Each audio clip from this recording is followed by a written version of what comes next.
ती तीनजना हुनुहुन्छ, एकजना हुनुहुन्छ त्यहाँ, बलात्कार गर्ने तीनजना हुनुहुन्छ। तीनजना हुनुहुन्छ। उहाँहरू कुन पार्टीको कुन नेता अथवा को व्यक्ति हुन सक्छ? कञ्चर बेला कतिखेर बलात्कार भयो? यो बेलुका पख हो, साँझ पख हो। ल हेरियोक्सेस मेरो खुट्टा छैन हेर्नुहोस्, मलाई आक्रमण हुन्छ। यहाँ हानिएको छ खुकुरी, अनि यहाँ यसो गरिएको छ, दुईचोटि गरी भयो त्यहाँ, अनि यहाँ एकचोटि तीनचोटि आक्रमण भएको। 3 चोटि आक्रमण। 16 जना मन्त्री नाम भन्नुहोस् त। चिरञ्जीवी अग्लेबाट सुरु हो, त्यहाँबाट बुद्धिमान तामाङ मन्त्रीज्यू, नारायण सिंह पुन। त्यतिखेर चाहिँ त्यहाँ जे घटना भयो त्यसको प्रत्यक्षदर्शी थिएँ म। त्यो छोरीले न्याय पाउनुपर्छ। मेरा 2टा छोरी छन् होइन, मेरा छोरीलाई नि त्यस्तो भयो भने कोही देखे मान्छेले बोलिदिनुपर्छ क्या सर। पछि मरेर जाने के छ यो संसारमा, लिएर जानु केही त छैन। अब बलात्कार गर्ने यिनी हुन्, मलाई चाहिँ बोलाइयोस्, मलाई सुरक्षा दियोस्। उखुबारीमै उखुबारीमै भात त हुने त्यो बरा त्यो एउटा त्यो कट्टु धुँदै त्यो पेटी धुँदै थिइन् नि ती बहिनी बरा पुलिसको बहिनी। तिनको के अब तिनलाई अब माथिबाट जे आदेश आयो उनले त्यही गरिन्।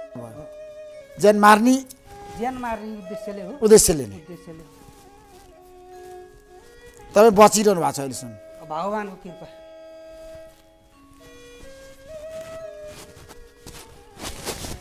तर मेरो पुलिस कहाँ जाम गुनासै सुन्दैन कोही। अब अहिले औषधि खान नपाएर यसरी 16 जना मन्त्रीको यो भन्नै लाजमहरू के सर। त्यो बेला पन्त पर त्यो साइकलमा आएकी छोरी त्यो एउटा कुटकुटे साइकलमा एउटा मोबाइल भए पनि बाँच्थ्यो क्या त्यो। के गर्ने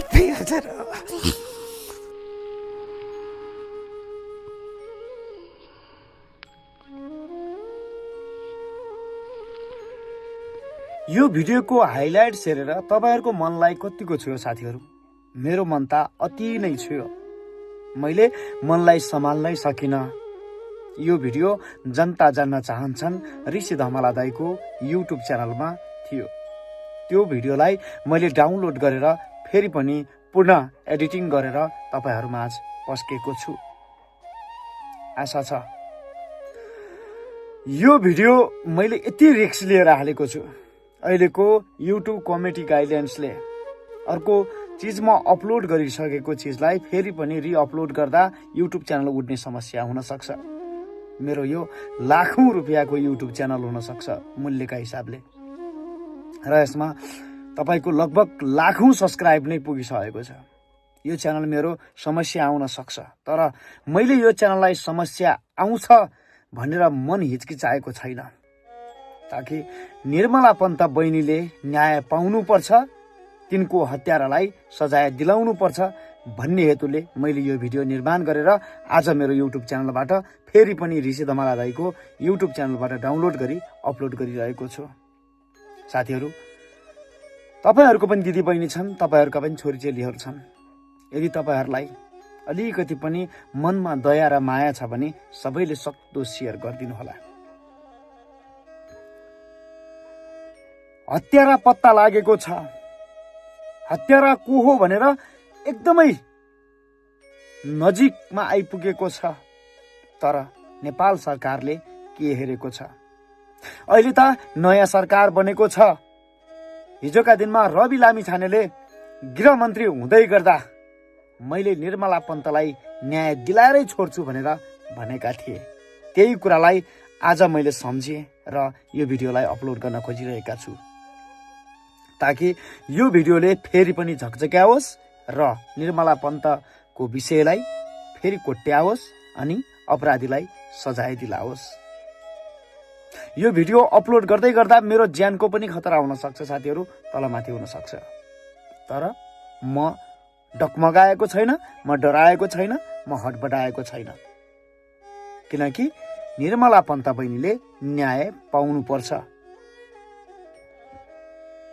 तपाईहरुले देख्नुभयो होला यो भिडियोको दृश्य, जसमा चाहिँ यी ड्राइभर जो त्यो घटना हुने बेलामा बलात्कार पछिको जो हत्या थियो त्यो बेलाका प्रत्यक्षदर्शी थिए, जसलाई पटक पटक मार्ने दुष्प्रयास गरियो। उनीलाई खुकुरी प्रहार गरियो। शरीरैभरि निलडामहरू तपाईँहरूले देख्नुभयो। उनको खुट्टा काटिएको छ। कति डेन्जर अवस्थालाई, कति डेन्जर परिस्थितिलाई चाहिँ पार गर्दै बाँचिरहेका छन् यी ड्राइभर। ल साथीहरू, म धेरै बोलिनँ, अब भिडियो चाहिँ पुरा हेर्नुहोस् र सक्दो सेयर गरिदिनुहोस्, हाम्रो च्यानल सब्सक्राइब गरिदिनुहोस्, साथसाथै सम्पूर्ण नेपालीहरूको बिचमा पुर्याउनुहोस्। यो भिडियो तपाईँहरूको सेयरले गर्दाखेरि हाम्रा सभापति रवि लामिछाने, प्रधानमन्त्री बालेन शाह, गृहमन्त्री सुदन गुरुङको कानसम्म पुगोस् भनेर मैले यो भिडियो बनाएको छु। सबैजनाले सक्दो सेयर गरिदिनुहोस् है। निर्मला पन्त बलात्कार प्रकरणको तपाईँ साक्षी हो। एकदम तपाईँले बलात्कार गरेकै देखे? ती तीनजना हुनुहुन्छ, एकजना हुनुहुन्छ, त्यहाँ बलात्कार गर्ने तीनजना हुनुहुन्छ। तीनजना हुनुहुन्छ। उहाँहरू कुन पार्टीको, कुन नेता अथवा को व्यक्ति हुन सक्छ? होइन, मलाई सरकारले बोलाओस्, म सरकारका अहिलेका तपाईँको ठ्याक्कै, किनभने पोलिटिकल पार्टीको नेता हो कि? त्यो अहिले नभनौँ सर, कति सुहानी मैले, म जस्तै त धेरै पीडित होला नि त्यो देशमा त। भोलि म जस्तै उहाँ पर्नु होला, तपाईँ पर्नु होला। यो त मेरो भनाइ चाहिँ कुन लेभलको मान्छे थिए त्यहाँ? अब यो नेपाल सरकार, नेपाल पुलिस भनेको यति अनुसन्धान गर्ने चिज हो, त्यो कुरा छोडिदिनुहोस् होइन। उयो विश्वमै 1-2 नम्बरमा आउने चिज हो। यो सबैलाई सारा संसार बलात्कारी पत्ता लगाउनै सकेको छैन निर्मला पन्तको। होइन, देख्ने मान्छेलाई सोध्नु पऱ्यो नि, भन्न पऱ्यो नि। हाम्रो चाहिँ तपाईँको जाहिर खाछन्, 2 महिनामा जाहिर खाछन् मेरो जाहिरहरू, यी चोरहरूले। कहिले जाहिर डुप्लिकेट भनेर, लाइसेन्स डुप्लिकेट भनेका छन्। अब चाहिँ यो सरकारले मलाई के गरिदियोस् भन्दाखेरि मेरो नागरिकता पनि डुप्लिकेट भनेर नेपालबाट लखडिदियोस् कि मलाई चाहिँ यहाँ आएर झुट बोले हो, यो मान्छेले झुट बोल्यो, यो मान्छे त्यतिखेर कञ्चनपुर थिएन भनेर चाहिँ तपाईँको चाहिँ नि भन्ने हो भने तपाईँको चाहिँ मलाई देश निकाला गरियोस्। नभए न्याय, त्यो छोरीले न्याय पाउनुपर्छ। मेरो पनि 2टा छोरी छन् होइन, तर चाहिँ यस्तो अपराध गर्न पाइन्छ जानी जानी। मैले अनि अब त्यहाँ भयो, त्यहाँबाट चाहिँ हामी फर्क्यौँ, कैलालीबाट फर्किएपछि सिंहदरबार त्यहीँ, अब सरलाई थाहा होला, सहरी विकास मन्त्रालयको उतापट्टि क्यान्टिन छ त्यो एभरेस्ट बैङ्कको तल, त्यहाँ हामी भात खाएर आयौँ। अनि त्यस्तै मान्छे एकजना आउनुभयो, अब नाम नभनौँ, हेर हत्याराको बाउ भन्ने मैले। त्यहाँबाट मेरो दिनदशा सुरु भयो। हेर्नुहोस्, म बोल्न त म डराउँदिनँ, म 95 किलोको थिएँ त्यतिखेर। मसँग 2-4 जना यसो साथीभाइ हिँड्थे। अहिले त मसँग केही पनि छैन, आफ्नो भन्ने केही छैन। अब मसँग अब भन्दा केही पनि छैन, अहिले केही छैन मसँग, न 1 रुपियाँ सम्पत्ति छ, केही छैन। यस्तो 4 चोटि हेर्नुहोस्, त्यो 4 वर्षमा म 5 चोटि हस्पिटल बसेँ। गाँडा ल्याउनु पैसा, औषधि त त्यति आउँदैन।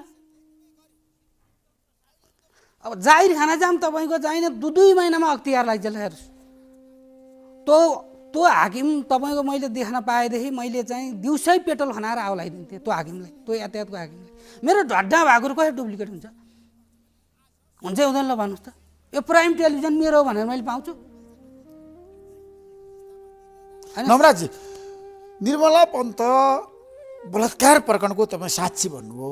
हजुर, कुन समय बलात्कार गरेको छ तपाईँले भन्नु? साँझको समय थियो। साँझ। उनीहरू हुने खाने शक्तिशाली मान्छेहरू नत्र कहाँ कुरो, नत्र यो कुरो पत्ता लाग्दैन। अनि हत्या चाहिँ कसरी भयो? यसो हो, त्यो त्यति साह्रै चाहिँ नजिक चाहिँ अब नेपाल प्रहरी त्यसै आफै सिपालु छँदैछ सर होइन। अब बलात्कार गर्ने यिनी हुन्, मलाई चाहिँ बोलाइयोस्, मलाई सुरक्षा दियोस्, म भनिदिन्छु होइन। मलाई केही चाहिँदैन। हेर्नुहोस्, मेरा पनि 2टा छोरी छन्। तपाईँको चाहिने यी अपराधीहरूको चाहिँ हात नपरुन्, त्यस्तै अपराधीको हात नपरुन्, नमरुन्, अकालमा ज्यान नजाओस् भन्ने मात्रै मेरो चाहना, अरू केही होइन। बलात्कार पछि हत्या गरियो? हत्या त्यही बारीमै गरियो, उखुबारीमै? उखुबारीमै भात हो नि त्यो। बरा त्यो एउटा त्यो कट्टु धुँदै त्यो पेटी धुँदै थिइन् नि ती बहिनीबाट पुलिसको बहिनी तिनको के अब तिनलाई अब माथिबाट जे आदेश आयो उनले त्यही गरिन् त्यतिखेर हामी त्यहीँ थियौँ त्यही तपाईँ त्यहीँ हुनुहुन्थ्यो म त्यहीँ थिएँ यो बिचमा तपाईँ धेरै ठाउँमा जानुभयो म धेरै ठाउँ गएँ अब मैले काम गरेको तपाईँको चाहिँ 60 सालमा अहिले उप प्रधानमन्त्री तथा शहरी विकास मन्त्री हुनुहुन्छ प्रकाश मान सिंह उहाँलाई भेट्न म 3 महिना लाग्यो मैले पाइनँ म यही कुरो भनिदिन्छु उहाँको पिएलाई पनि भने मैले वासुदेव सरलाई मलाई एकैचोटि 2 मिनट भेटाउनु दिनुहोस् न यस्तो भयो मलाई यस्तो अन्याय भयो सरकारले पूर्व सरकार पहिलाको सरकारले यो अन्याय गर्यो मैले एकचोटि चाहिँ भेट्न पाऊँ न भन्दाखेरि दिनभरि भेट्न पाइँदैन अब कहाँ जाऊँ रुन कहाँ जाऊँ ल भन्नुहोस् जनता कहाँ रुँदा तपाईँको आँसु नै सकिसक्यो म 95 किलो मान्छे 56 किलो आइसकेँ भनेपछि के भयो होला मेरो हालत औषधि खाने पैसा छैन अहिले मसँग 1 रुपियाँ पनि पैसा छैन म अहिले तपाईँले बोलाउँदा नि म हिँडेर आएको हो हिँडेर कलङ्कीदेखि हो मेरो सुनिदिने मान्छे को भनेपछि जनताको टेलिभिजन भने प्राइम टेलिभिजन हो उहाँ कहाँ गएपछि मेरो कुरो सुनिन्छ भनेर आएको हो म 58 सालमा मलाई मेरो साथीहरूले के भन्थे भन्दाखेरि यहाँ 3000 को जागिर के खाएर बच्छस् विदेशमा 25,000 कमाइन्छ महिनाको देश सेवा गर्नुपर्छ खाए देश सेवा यही हो देश सेवा म बुढो पनि भएँ अब मेरा साथीहरूको 10-8वटा घर छन् सबैका मलाई 3000 पुगिहाल्छ नि यार कहाँ के खर्च हुन्छ भन्थेँ म त्यतिखेर होइन अब के गर्ने अब त्यतिखेर अब सरकारी जागिर मन्त्रीको झन्डा हल्लाएर हिँड्न पाउने त्योभन्दा सोख के चाहियो मलाई भन्नु त पछि देख्लास् भन्थे देखियो अहिले यही हुँदो रहेछ देखियो तपाईँ माथि कहाँ कसरी आक्रमण भयो बताउनुहोस् यति बेला धारागल्ली यहाँ धारागल्लीमा 2 चोटि भयो अनि एकचोटि चाहिँ नयाँ पुलमा चमती भन्ने ठाउँमा यहाँ खुकुरी हानियो देखाउनुहोस् त खुकुरी कहाँ हानेको छ कसरी हान्यो र तपाईँलाई कस्तो किसिमको घाउ लागेको थियो देखाउनुहोस् त दर्शकलाई एकपटक यहाँ हानिएको छ खुकुरी अनि यहाँ यसो गरिएको छ 2 चोटि